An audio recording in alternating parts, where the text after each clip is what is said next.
Rome's glory shone for 1,000 years. But nothing lasts forever. In the 3rd century AD, civil war engulfed the empire. Chaos and corruption undermined it from within. And from every direction, its enemies gathered for the kill. Panic spread as terrified Romans sensed the apocalypse at hand.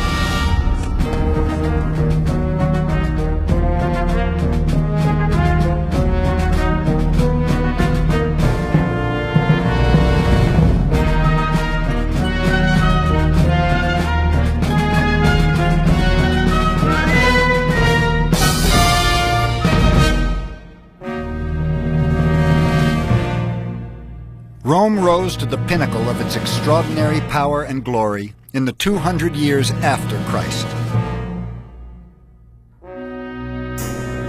It grew until the empire united all lands from Spain to Syria and from Scotland to Egypt.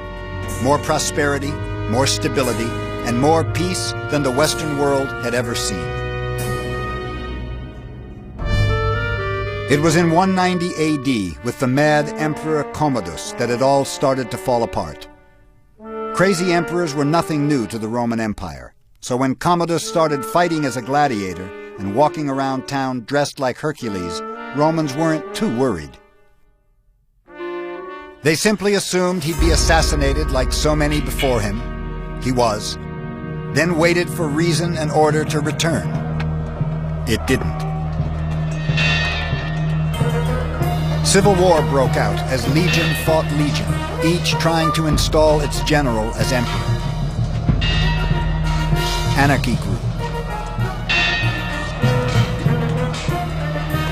Romans yearned for one of the great emperors of the past to take control. A Julius Caesar, an Augustus, a Hadrian. Instead, they got the likes of Elagabalus, proclaimed emperor by the 3rd Legion on May 16th, 218 AD. Elagabalus was a 14-year-old transvestite from Syria, brought up to worship the sun. At 17, he married a male charioteer named Hierocles, who publicly whipped him. It wasn't the only bizarre ceremony to invade the imperial court. In honor of the sun, Elagabalus sometimes walked backwards through the city, carrying a large black stone. Romans looked on, stupefied. When he finally announced he wanted to be castrated, it was the last straw. His own palace guard killed him as he sat on the toilet, then threw his body in the Tiber.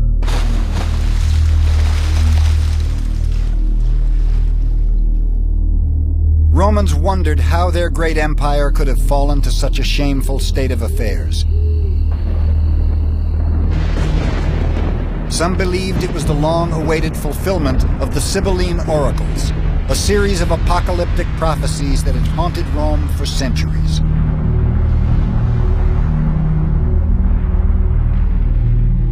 And on thee one day shall come, O haughty Rome, a deserved blow from heaven. You will be plundered and destroyed, and with wailing and gnashing of teeth you will pay. And you, daughters of Rome, clothed in gold and luxury, drunk with the attention of your wooers, you shall be made a slave and a whore because men forgot the good and gave themselves to greed and unrighteous living.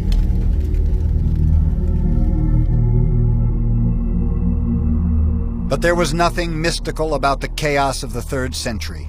Quite simply, the empire had become unmanageable. Emperors could no longer cope with the monster Rome had become. We tend to get a picture of Rome, particularly through the movies, as being dominated by a bunch of kooks. Yes, Nero was disturbed. Yes, Caligula was an extremely unpleasant person to be around, and Commodus liked being a gladiator and a beast hunter.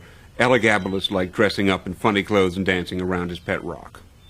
The average Roman emperor is a bureaucrat. is a man who's able to balance the different demands of the major political constituencies within his empire, the army, the guard, the population of the city of Rome, the Senate, and the palace, keeping those interests working in concert with each other so he can stay alive.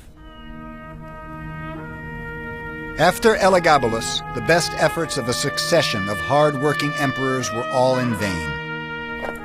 Political power was concentrated in too few hands. The wealthy were forgetting the old democratic ideals, balancing the power of rulers with the needs of ordinary citizens. Rome had turned its back on the common man.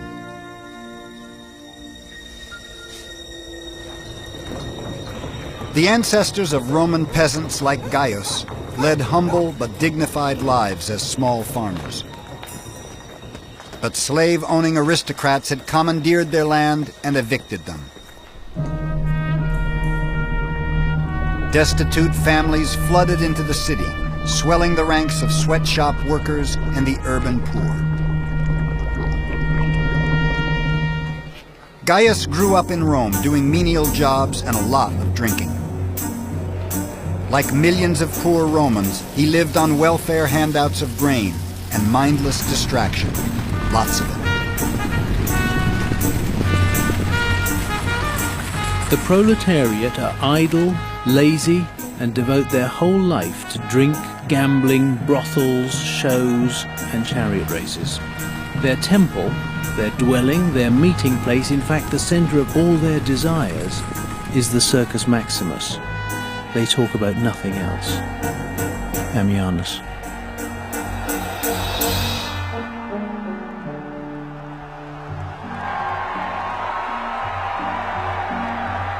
By the 3rd century AD, the number of days devoted to games had risen from a handful to a staggering 170 each year.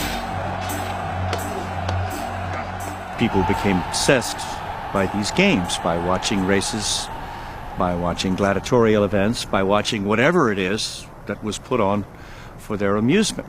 I think that often people say that that's what's happening to the modern world. We're more interested in sport, more interested in watching games than we are in working. But I think it puts it in some perspective if you understand how far the Romans went. And we've got a long, long way to go.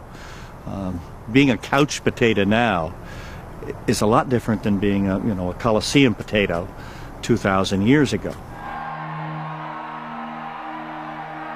Intent on distracting themselves, most Romans didn't notice the social fabric of their empire shredding all around them. Rome's sense of community had disappeared. The elite were increasingly isolated from the poor. They are greedy. Their language is foul and senseless. The manners of the poor have decayed completely. They're quarrelsome and make disgusting noises by snorting loudly through their noses. Ammianus. Upper-class Romans could ill afford their disdain. Gaius would die in squalor and oblivion. But his children and grandchildren would never forget how Rome had shut them out. Educated Romans were turning their backs on everything to do with old Rome, not just the poor. The East, ancient, mysterious, and exotic, seemed much more enticing. Wealthy Romans headed off to see the sights of Egypt. The world's first tourist boom had begun. Bored local officials were forced to cater to Roman aristocrats on senatorial junkets. Lucius Memmius, a Roman senator in a position of considerable importance and honor, is sailing up the Nile from Alexandria to see the sights. Receive him in grand style, and see to it that at the usual points, lodgings are prepared and landing facilities completed. Also, provide furniture for the lodgings, the special food for the feeding of the crocodiles, whatever is needed for the labyrinth, offerings, sacrifices, all the usual things. In general, do everything possible to please him. Romans marveled at the wonders of Egypt, and like tourists in centuries to come, scratched graffiti to record their visits. I, Palladius of Hermopolis, a judge, saw and was absolutely amazed. I, Colonel Januarius, was here with my daughter, and we marveled at this place.